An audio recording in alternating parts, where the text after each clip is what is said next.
70-80 के दशक में जनरल इरशाद तानाशाही का क्रूर चेहरा था और आज के दौर में तख्ता पलट के लिए उंगली जनरल वकार उस जमान पर उठाई जा रही।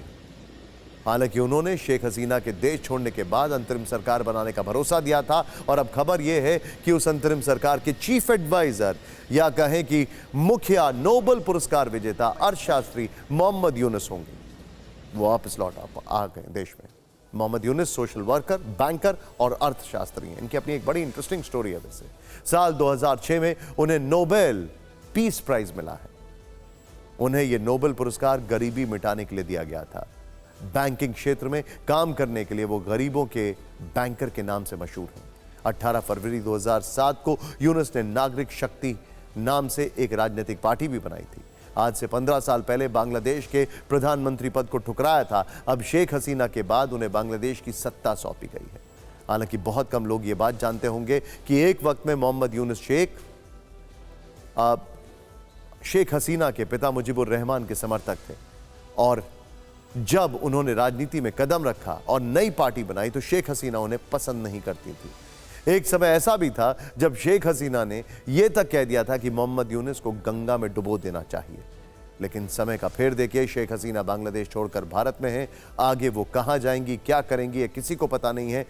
उनकी सियासत लगभग समाप्त हो चुकी है, जबकि मोहम्मद यूनुस अब बांग्लादेश का वर्तमान है और भविष्य है। उनकी सियासत का उदय हो रहा है।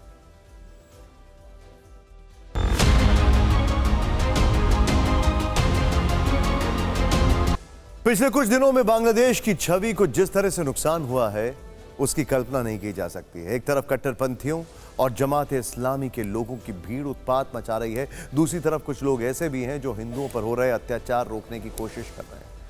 वहां बड़ी संख्या में छात्रों ने टीमें बनाई हैं और अलग अलग मंदिरों की रक्षा कर रहे हैं ताकि हिंसक कट्टरपंथी मंदिरों को नुकसान ना पहुंचा सकें, वहां रखी मूर्तियों को खंडित ना कर सकें। नंदीर हाट और फतेहाबाद में चिटगांग यूनिवर्सिटी के छात्र मंदिरों की रक्षा कर रहे हैं।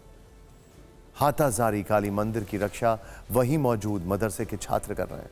फरीदपुर, बनिया चौक, हबीबगंज और नोआखाली शहर से भी ऐसी तस्वीरें आई हैं। कल वहां पर अंतरिम सरकार का शपथ ग्रहण है। उम्मीद की जानी चाहिए कि इसके बाद वहां अल्पसंख्यक हिंदुओं के साथ हो रही हिंसा में कमी आएगी। हालांकि जमाते इस्लामी का शिकंजा इतना क्रूर है कि हिंसा से आज़ादी मिलती नहीं दिख रही है। अगर सत्ता में जमात का नियंत्रण रहा तो बांग्लादेश आगे लंबे समय तक अंदर ही अंदर चलता रहेगा। बांग्लादेश में हिंसा की आग से भारत में सियासी आंच भी महसूस होने लगी है। आज एक बयान कांग्रेस नेता सलमान खुर्शीद की ओर से आया जिस पर दिल्ली में विवाद हो गया। उन्होंने कहा कि बांग्लादेश में जो हो रहा है वो यहां भी हो सकता है। हमारे देश में चीजों को उस तरीके से फैलने से रोका जा सकता है जिस तरह से बांग्लादेश में हुआ। यहाँ कश्मीर में सब कुछ सामान्य दिख सकता है, यहाँ सब कुछ सामान्य लग सकता है। हम जीत का जश्न मना रहे होंगे। कुछ लोग मानते हैं कि 2024 की सफलता मामूली थी, लेकिन शायद बहुत कुछ करने की जरूरत है। सच तो यह है कि नीचे नीचे कुछ पक रहा है।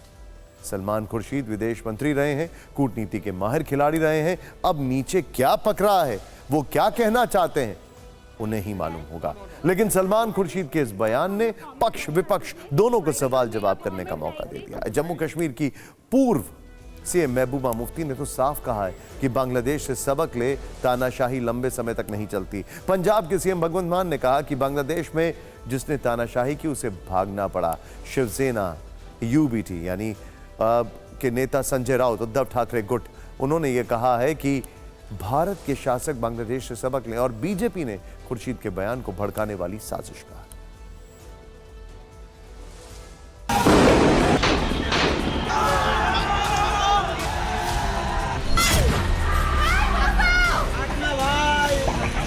तीन बार लगातार हार देखने के बाद कांग्रेस की मानसिक स्थिति ऐसी है कि वो देश को अराजकता में झोंकना चाहती है।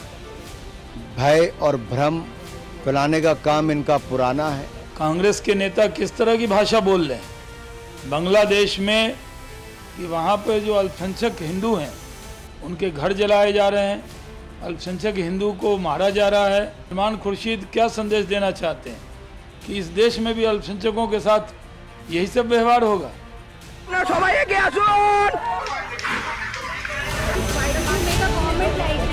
अब तो बात तो दूसरी है। मैं दूसरों का के कमेंट के बारे में उनसे ही पूछिए, मुझे मत पूछिए।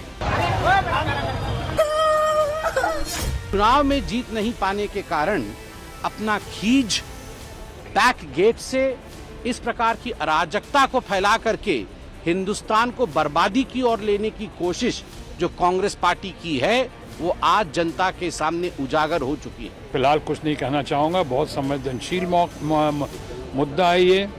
हम ये चाहते हैं कि इस पर किसी किस्म का कोई भड़काऊ बातें ना हो, किसी किस्म का कोई तनाव ना हो।